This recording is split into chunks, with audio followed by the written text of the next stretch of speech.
Eunice, are you? Hi, hello, Nancy. I'm here. Good. So as we have Roseanne joining, perhaps maybe we can move to you. And yeah, you also have an interesting initiative with basically shaping the next generation of food system leaders. And I saw you have an announcement for the Rwanda call, and you've managed to have a pool of Kenyan food system leaders, and they're actually working hard to ensure that we have food for all, and we eliminate hunger in the country. And it's interesting that we are having this conversation with you, because if you visit our rural areas, most of the people who farm are usually the old and women, and it's interesting that to actually even find a big jogo back in the village is not as easy as you'd find in the olden days, where your granny would just go to her backyard and get for you. So it's interesting that you're trying to work with a pool of carefully selected and vetted food system change makers who are doing phenomenal work across sectors, and they're ensuring that we actually have young people who are championing for the growing of food, value addition, also venturing into new sectors. So just share with us what's the Africa Food Fellowship Program about, and how can we get the youth more involved so that we don't have to rely on imports, and those idle tracts of land across the country can actually be farmed. Oh, fantastic. Thank you, Nancy.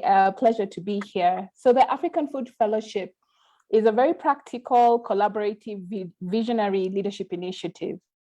Our goal is to promote inclusive and regenerative food futures in Africa. So the fellowship is incubated by Wageningen University, and I think they just retained their latest award as the #1 agricultural university in the world, and Wasafiri Consulting, where I work. We are also supported by the IKEA Foundation, and this has helped us initiate this fellowship to the current stage that it is. Our founding ideas around the fellowship were developed from the Malabo Declaration, where we are looking to end hunger in the continent by 2025 and also promote intra-Africa food exchange. This was in 2014. I mean, COVID has come in and really disrupted things.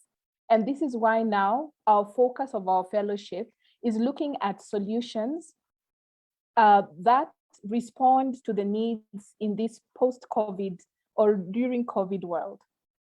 Our goal is inclusive and regenerative food futures. We are programming at a country level. We have seen how COVID has impacted mobility and movements, and made us think, what can we do first at a country level before we scale up at a continent level? We have started in Kenya, and here we have selected 3 impact areas. And the areas are aquaculture, horticulture, and agri-finance. We are ambitious. As our fellowship, we hope and we have the vision to be in 30 African countries in 10 years. Like I said, we started in Kenya, and as Nancy mentioned, we put out a call for applications for Rwanda, which we closed this last Sunday.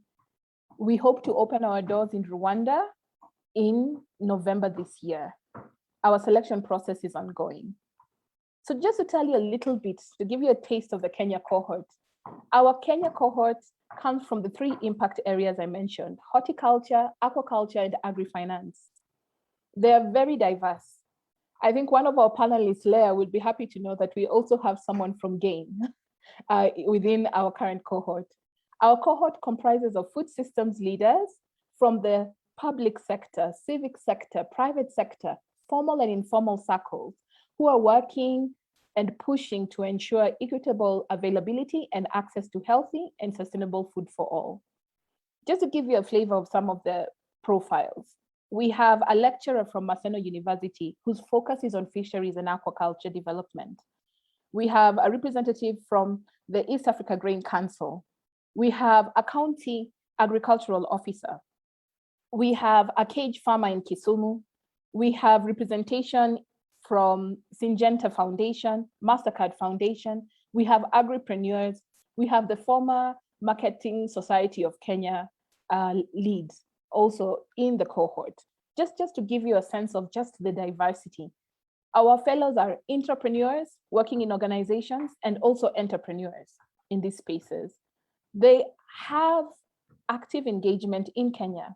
They are resident in Kenya, so we are not just restricting to nationals, because we know in Africa, food systems actors are quite diverse in terms of nationality and also race.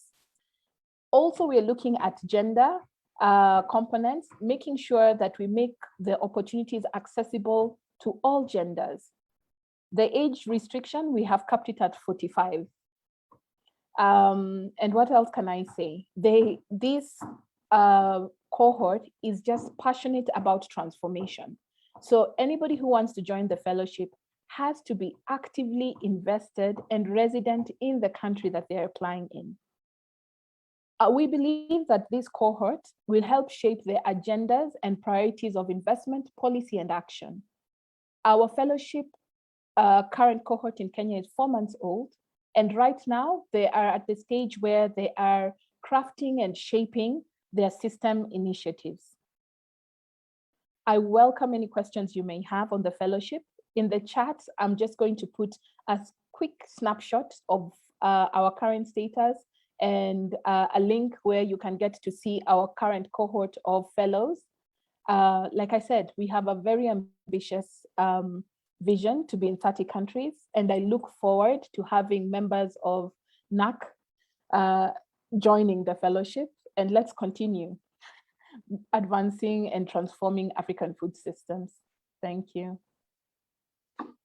Thank you very much, Eunice, for that informative presentation. And also, it's good that you've cut the age to 45. So it actually is a wide pool. It's actually a wide age range where you can actually have various age groups represented in your cohorts, and we can actually ensure that we have food security taken seriously, and also create avenues where we can actually share information and ensure that the various innovative advancements that are being applied are being shared across various counties, and also we are sharing knowledge that we've received from various partners in various parts of the world. So it's good that we have a strong team that's currently in session, and we look forward to the next call, and hopefully we'll have NAC members, alumni from various agricultural-based universities being part of the program, and also some of the audience participants who are working in that background. Please feel free to chat with Eunice after this. We'll avail her contacts, and you should be able to get more information about the fellowship program. Thank you, Eunice. Next, I see, thank you, Eunice.